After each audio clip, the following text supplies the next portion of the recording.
Hey guys, Cosmic Rain here, and I hope you're doing well. And holy crap, this movie is phenomenal.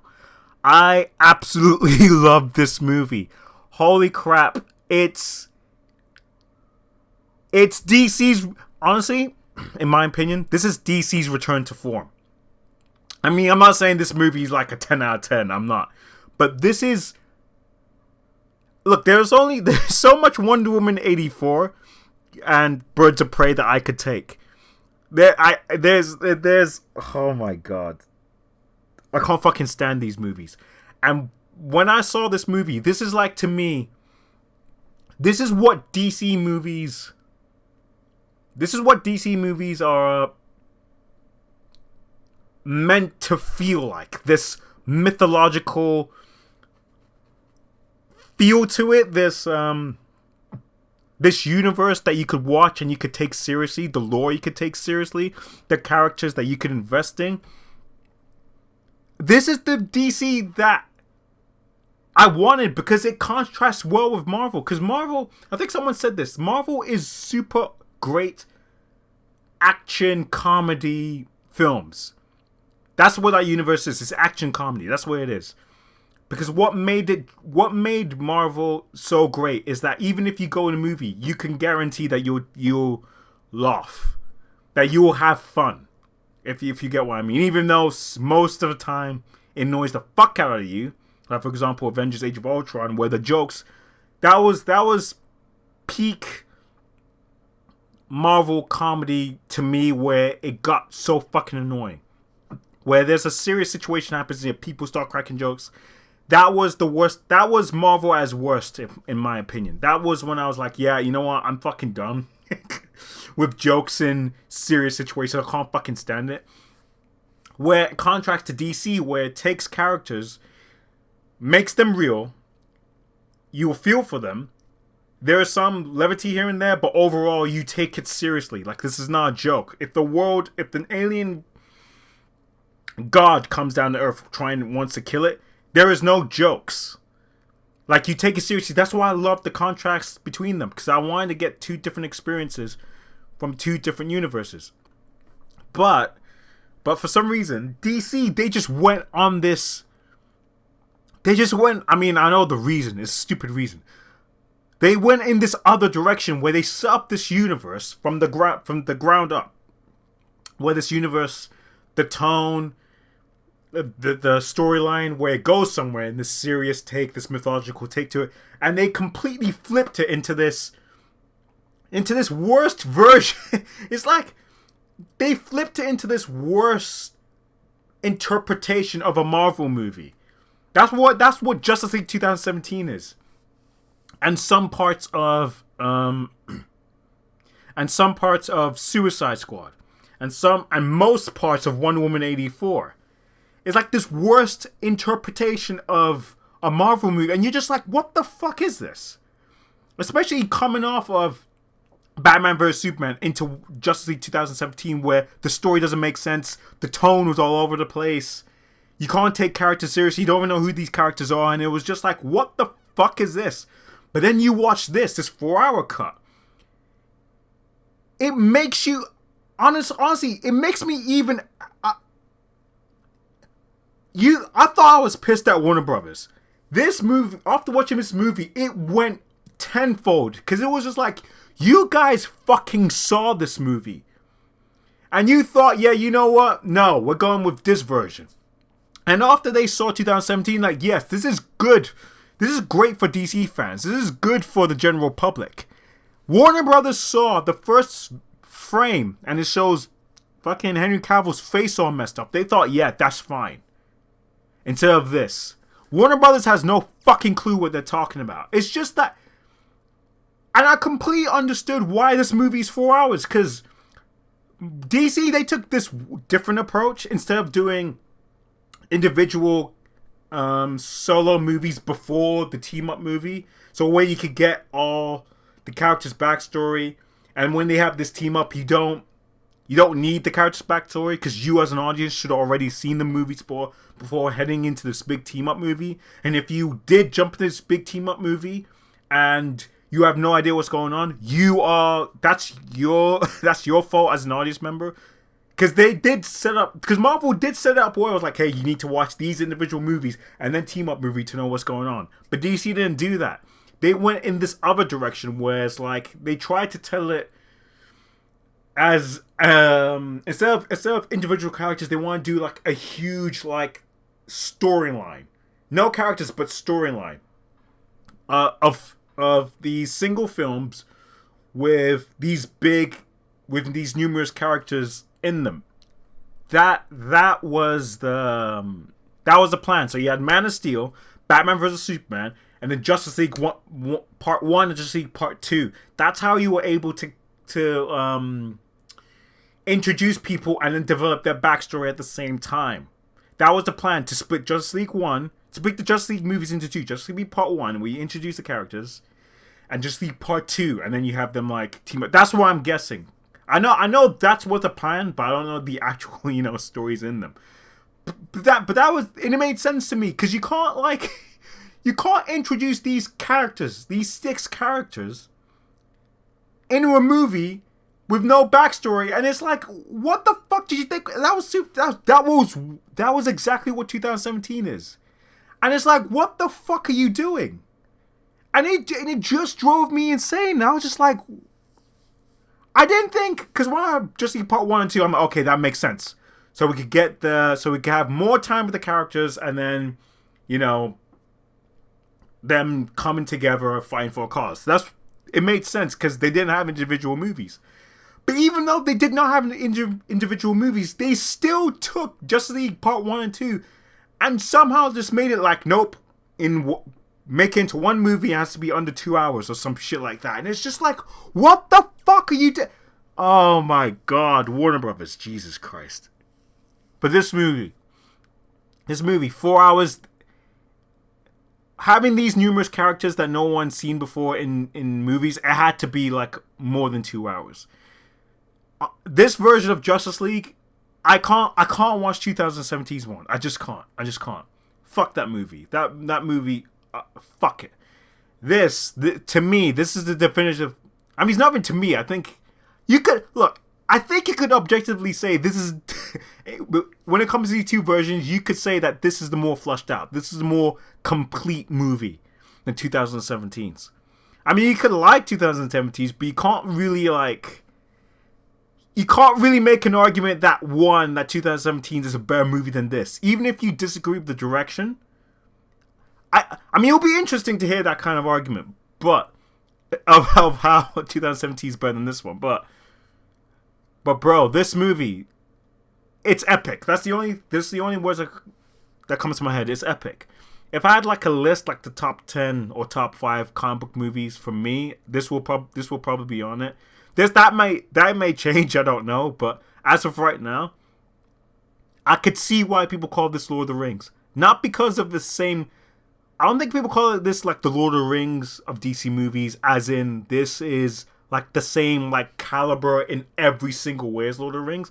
I think people are saying that in terms of the feel and that epic journey, if that makes sense. Maybe epic journey is not the right word, but the feel, like it feels like you get the same sensation, that feeling that you get from Lord of the Rings. Not in terms of story or writing or dialogue, but that same sense of scope is like, holy crap, you're going on an adventure, like kind of thing. And this serious mythological adventure you're going on there, and it's really fucking cool. I was so surprised. This movie, man. First off, the story. The core story is basically the same as 2017. Steppenwolf comes, tries to get out of the mother boxes, heroes come together and fight them off. So the core story is the same. But how can I say this? But the events around that story, the characters around that story, is completely different. Each character in the Justice League has a purpose, other than 2017, where it was just like 2 characters are important, the other characters are mostly useless or just there just to be there. But every single character in this film has a purpose, and I can't see, like, you need, like, In 2017, I could take out one character that's not needed and it won't affect the team. In this movie, I can't imagine you taking out one character and it will affect... Take out one character out of this movie, it will affect the outcome.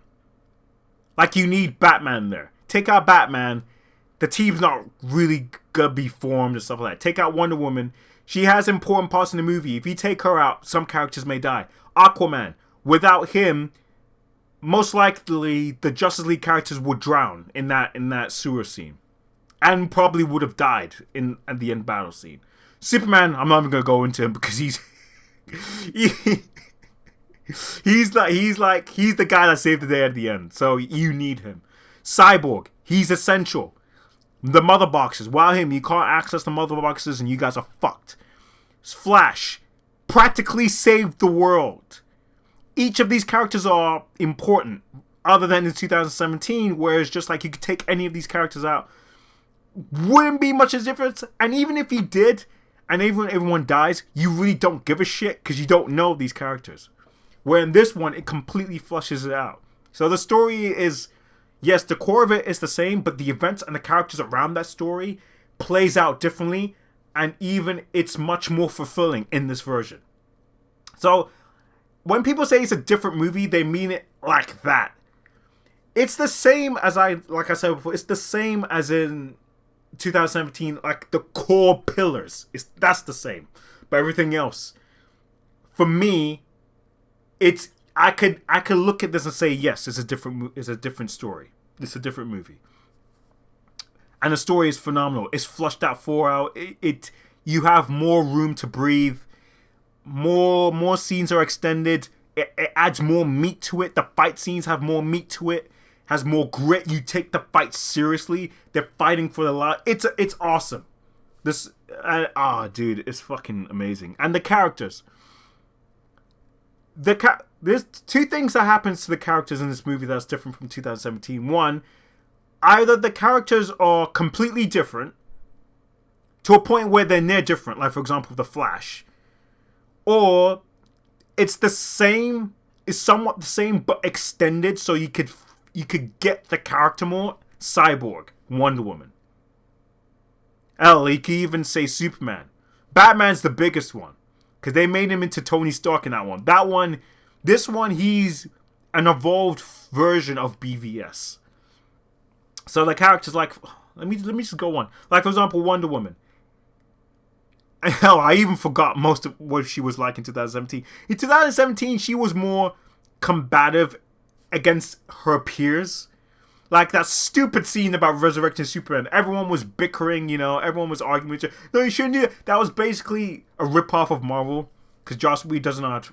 I'm not even going to go into it. And then Batman's like, oh, you brought up Steve Trevor or whatever the fuck that was. But in this one, yes, they have disagreements, but it's like they're adults in the room and they're like talking out, having disagreements, but at the end they go for a plan. Where in this one, they just fight each other and bicker. It's like, no, I disagree. But this one, they act like adults, like, nah, I disagree with this, or I disagree with this. But at the end of the day, they respect each other and it's like, hey, look, this is the plan. This is the way. I'm like, this is awesome. This is what I loved.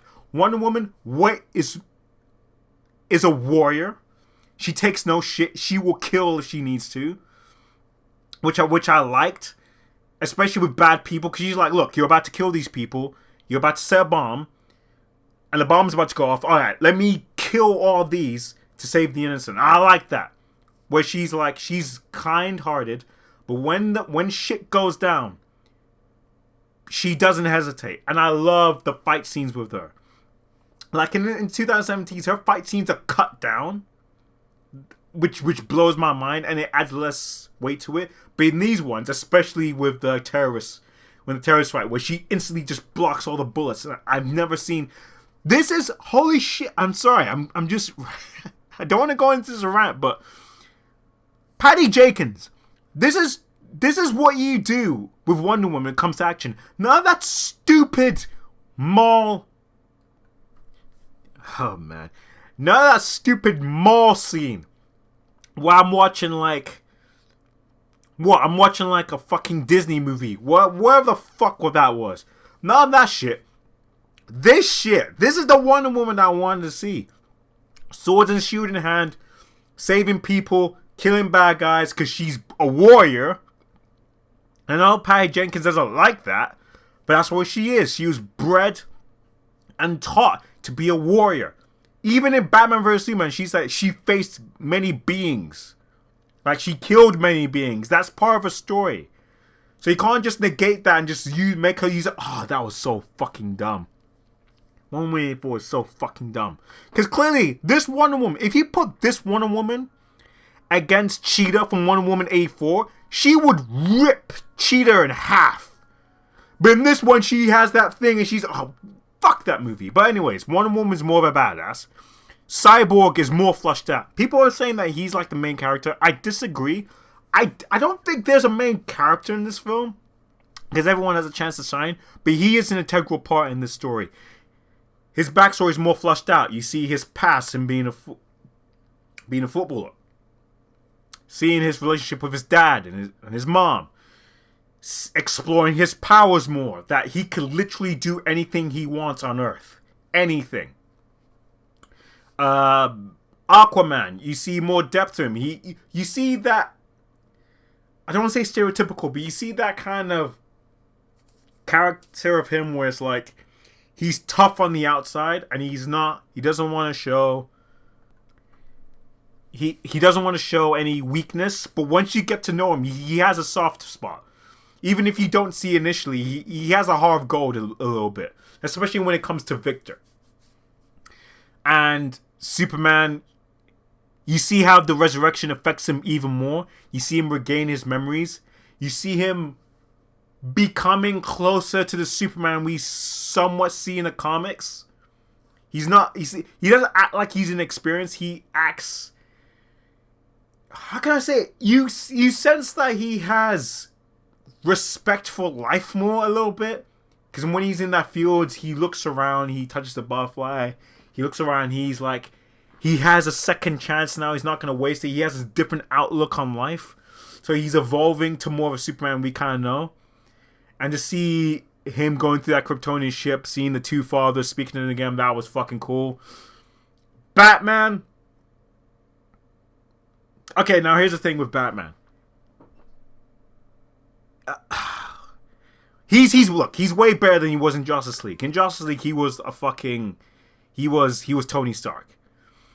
In this one, after Superman's death, it kind of hit him in a way where it's like, it flipped his outlook. Because in Batman Superman, he was angry, he was broken, he had given up. And in this one, he's a lot more hopeful. But he's still a badass, which I like. How can I explain? This is weird. Okay, look. If I'm going to be honest, out of all the characters, Batman was a weird one for me. Because I still like him. He's a fucking badass. I love him. He's his integral part to the team. It's just that I miss the brutality that he had. He was brutal in this one, but in Batman vs. Superman, he's one of those... He was a Batman that will break you kind of things. And I miss that. Because it was like... I think this movie... How can I explain this? It was somewhat a natural evolution from Batman vs. Superman where he's become more hopeful. I get that. But my argument is, I wish they stuck with the attributes that he had in Batman vs. Superman. You could have him be brooding, no nonsense, breaking people, but yeah, at the same time, he could still convey that hope for life has been regained. He could still, I really think he could have both. But in this one, it went more of, like for example, when there's a scene with him and Alfred, and Alfred's like, "You're letting guilt override your reason." I think that's what he said. I'm paraphrasing. But then Bruce is like, "No, Alfred, when he said, no, he's like, for the first time, I am driven solely on faith, not reason." And you see him smiling, you see him like being hopeful. And it's like, I miss the, I guess, the old man aspect in Batman vs. Superman, where, for example, when he's talking with Clark Kent, and he says, I'm paraphrasing, but he's like, he said, "You shouldn't believe everything you read, son." And he complains about, he complains to Alfred, he's like, "I'm getting slow." And you know that old man demeanor. He's not old man like in a wrinkly, but you get what I mean. He had that Frank Miller-esque to him. And I'm arguing that you could still have that old man Frank Miller-esque to him and still have the hope for mankind rekindle kind of things. Like, you could have him cold, angry, but when he was with Alfred, with the team, he could see like he's opening up, he's becoming more hopeful. Maybe, like in the scene when he's with Alfred, he could deliver that differently. Where he's old, tired, weary, but he's like, you could see in his dialogue and the way he expresses himself, like, no, he's hopeful now. I can't explain it, man. It's really hard to explain it. Like, I don't hate this Batman, don't get me wrong, but it's like, I don't know, man. I can't articulate my problems with this Batman. I don't, because I don't hate it, but it's not the middle ground that I was hoping that they were going for. So the characters, they're just completely different in this movie. Like, for example, the Flash, he is holy crap. Holy crap. He is such an important part to the team. Because without him, the world would have been fucked. The world would have been fucked. Oh, and the villains. The villains. That's a huge part. Because in 2017, Steppenwolf just came out of nowhere and he's just this generic bad guy they have to fight. But in this one, he has a purpose. He has a reason why he's doing this. And you see, I don't want to say they humanized him, but it's like he's doing this because he's in debt to Darkseid. He's doing this because he wants to go. There was a scene where he's speaking with Desar and he's like, can I please just come home? And it's like, it breaks your heart, but you do feel for Steppenwolf. And it's really fascinating to see his interaction with Desar and Darkseid. Is so complex and it's so interesting and it's so like, it's like, this is what I wanted to see. This is what I wanted to see in the theater. This is the DCEU that I envisioned. And it's just the world building, everything. It's just, holy crap, man. It's like, what the fuck? I'm sorry, I'm just going on a tangent, but like, what the fuck happened? Steppenwolf has a new design as well. People hate that design. I fucking love it. I'm sorry, he looks nothing like a Transformer. I'm sorry, he doesn't. What, the scaly thing that goes up and down? So any scaly animated thing, that just reminds you of a Transformer now, really? Come on, man. But his design is fucking awesome. I love how he's not all powerful, but he's one of those characters that if you're not careful, he will kill you. Like, he's not a being to be messed with. And I fucking love, he has more weight to him. And I fucking love that. And it's like, I could take him as I could put him next to Zod. You know what I mean? I could put him next to Zod. Like, even though he's not, I wouldn't say he's like the greatest villain of all time. I'm not saying that. But I could easily say he's much better than Ultron. I could say that. That will probably piss people off, but anyways. And it's just every single character in that movie. Even the villains, it just has more weight, and yet you just suck it in. You just suck it. It's fucking fantastic, man. And oh God, this movie is. I can't wait to watch it again. Now, having said that, me just like blowing my load over this movie. Having saying that, I'm not saying it's perfect. It's not. There are some things in this movie where I could do with it. I could do without. There were some scenes that just did not need to be there. You could shave bits here and there. Unnecessary slow motion. Like, for example, in that Flash scene where when you get first introduced to the Flash, he goes into that store because he needs a job. And then he tries to touch a dog and the dog barks, and there's a slow motion of that. You did not need that. You really did not need that. There was no reason for the slow-mo part there. One of the biggest criticisms I saw was the Aquaman one when on the island, when he swims away and everyone and there's a choir and a girl sniffing his what was it, his scarf or whatever. People are saying that scene's unnecessary. I agree and I disagree at the same time. Could you cut that bit out? Yes, you can. Would you miss if you cut that scene out, would you remove the weight that it had? Yes. Yes, you would. I for one, I like the choir scene. I did, because it shows this reverence they have for Aquaman. I didn't mind the sniffing the scarf, and people didn't like that scene because it made them uncomfortable, clearly. Because it gave off this, how can I say this sexual atmosphere around it where he's just sniffing a scarf and put it around. I get that it made people uncomfortable, but for me, I get why it's there. I mean, come on, look. Aquaman, the way the movie went, maybe I need to watch it again, but the way the movie handled that scene was basically, without Aquaman, mostly people on that island would have died. You know, that's what they're trying to hint at. So basically, without him, they would have died. So they have this reverence to him. They sing about him. They have this choir thing about him, which I did like. I like how he disappears and in the water, and it's just like there's just like a wrinkle around the water, and it's just there's like the choir chant to it, and it was really cool.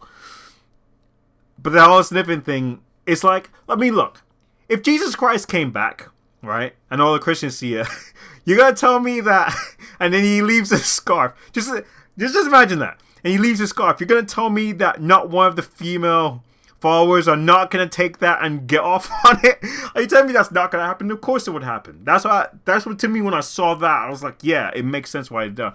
But I understand why people did not like that, because it was uncomfortable. It was that this sexual thing was uncomfortable kind of thing. For me, I get why it's there. But if you're gonna ask me, is it needed? That's a bit tough. Yes and no. So there were some scenes that just did not need to be there. But overall, on and all, this was fucking fantastic. Overall, the movie was... I fell in love with the characters. The characters had stuff to do. Each of the characters were important. The score was fucking amazing. Wherever the fuck Danny... I mean, look, I'm not trying to be hard on him, because what? He had like... It felt like he had like a week or 5 days to complete it. That's what it felt like. That's why even when I go on YouTube and type in Justice League 2017, the theme, the theme of the Justice League, and I listen to that, it just sounds like a bunch of instruments just bashing together. I'm like, really? Because wherever you say, regardless of what you say about the DCEU movies, their scores are fantastic. People are saying Junkie XL score hit and miss. I disagree. I think most of the score, it's fucking fantastic. It's worthy of being a DC. I could put this up next to Man of Steel's score. The theme was fucking amazing. Like, I could hear, like, they have their own identity. Like, for example, in Marvel, it has that da, da, da, da, da, da. Like, it's iconic at this point. So when I listen to this Justice League theme, I could hum it to myself. Like, this, if they carry on with this, it could be iconic on its own. It feels like the theme was amazing. The score was, especially the Superman one, the Batman one, of course the Justice League one, the Wonder Woman one. It's fucking amazing. The Flash, especially when he rewinds time, that soundtrack when he goes back, holy crap, it was awesome. The score, 10 out of 10. Daniel, but no hate to Daniel Phone, but he should be embarrassed with the score he developed. I understand he had limited time, but what annoys me about him is that when he went on interviews, he carried himself like, yeah, man, I did such an awesome job, but no, you didn't. That was a terrible score. Junkie XL just literally just destroyed you with that score. The score was amazing. And the dialogue, holy shit, the dialogue. It was good. It was fantastic. I loved it. Compared to the 2017, fucking awesome. It felt real. It was heartbreaking at times, especially when, for example, again, I'll mention Flash Rewind's time, when he says, Dad, no matter what happens, just want to let you know I was one of them. One of the best of the best. And then the score kicks in. You know, dialogues like that. It got me teary-eyed. Batman's dialogue as well. Wonder Woman's. Superman's was fucking awesome. It felt like there were people, individuals talking to each other rather than some fucking like placeholder characters to spin one-liners. It's night and day with this movie, man. It's just so fucking good. Holy shit. And the nightmare sequence. They have a purpose. Because in 2017, they just tried to cut it. They just tried to end it. Like, what happens in Nightmares? Like, nope, Lois is a key, and that's it. But in this one, it flushed it out even more. Like, we still don't know what they mean by Lois is the key. Even Batman says, nah, I think it's something darker. They play a huge part in it. And you want to see what happens at the end of it. It's fucking awesome, man. Especially, oh my god. And the levity in this movie. There were jokes in this movie, but it didn't take you out. It wasn't alien to the characters. It was situational jokes. It wasn't... What I mean by situational jokes, Justice League 2017, maybe situational jokes is not the right term for it. Because in 2017, you know, Flash lays on Wonder Woman's boobs. I wouldn't... So that's situational jokes, but it's not... I'm trying to think of a word. I guess juvenile? I guess that's the right word for it. It's not juvenile jokes. It's just characters talk. Like, for example, when Flash was trying on different hats, and then Aquaman was like, definitely not A. And then Flash like, alright, what about B? And he pauses like, show me A again. You know, and stuff like that. It was funny. It was That's the levity that I want. Or when Flash is like, oh shit, that's the bat signal. It means we have to go there. It's like, yes, that's what that means. And he gives that look to one more. That was nice. That was great. Even the jokes in the 2017 trailer that wasn't in the movie, where Aquaman's like, I'm pretty sure it wasn't in the movie. Bro, I forgot. That's how much I don't care about 2000. Where he was like, dressed like a bat. I dig it. And he looks around. He's like, maybe temporary. It was like, that's Batman. That was dude, man, dude. That's how you add levity in a DC movie. That's how you do it. Not one of this. It's not I not like you or whatever the fuck he says. Jesus Christ. And dude, and the end fight. The end, it's the same, but they add a few tidbits. And one thing that was amazing is that they lost. Even when Superman came back and helped them, they lost. Darkseid comes in, everything, the world was destroyed. Flash rewinds time, does it again. They fought again, split the mother boxes. I remember in 2017 when the ending fight happened, the final sleep fight. I felt nothing. This, I was on the edge of my seat, which surprised the hell out of me. Because like I said, most of the fight was the same, but the tone was different. And you're just like, at the end, you're just like, oh no, Cyborg, be careful. You know, stuff like that. It was so fucking good. Superman's return had more weight to it. You actually felt it on, oh my god, when they played the Man of Steel theme of when he came back, that flight score. I was near crying. I'm like, yes, this is the return. Him with the black suit. This is what I wanted. And it's just, holy crap, man. Holy crap. And when they beat Steppenwolf, they killed him. Darkseid looks at the portal, and they stared right back at him. They were like, what are you going to do? Come through then? You're not going to come through? I fucking loved it. One of my biggest fears when going into this movie is that in 2017, if you guys remember, when they were standing on top of that, not the hill, I think it was on top of the power plant, and they were looking out in the sunset, I looked at it, I was like, oh, fuck off, fuck this. That was my reaction. I was like, really? I didn't know what I hated about it. I just couldn't articulate why I didn't like about it. But when that scene happened here, I was satisfied. It felt like, it was earned. I think that was the term I was looking for. It was earned. Because all these characters throughout the movie, they went through their trials. And when they finally came together and they beat down Steppenwolf and stopped the coming invasion, and they stand and looked at the sunset. It felt earned. Like, yes, you deserved it. You guys are a team. You guys are a league of heroes. They were just looking and they were like, yes, these are now the gods of our era. It was, and the score that was behind it was fantastic. It was earned. It felt heroic. It felt like they came out of the darkness, now into the light. It was amazing. It was awesome. Like, yes. And I replayed that like 10 times. 10 times. Superman with the black suit. Everyone's just looking out. And the flying fox just comes. That was epic. That was fucking epic. This is the movie. What the fuck? Okay, no, I'm not gonna. Okay. I was about to lose my shit again with Warner Brothers. That was it. Oh my god. And then the ending, and with Martian Manhunter, you know, him. Oh my god. Him, he had nothing to do with the movie, but the role he had in that movie, it expanded the universe a little bit more for me. Especially him at the end with Bruce, when he's like, look, Darkseid he's not done yet. He's looking for the anti-life equation. He's still coming here.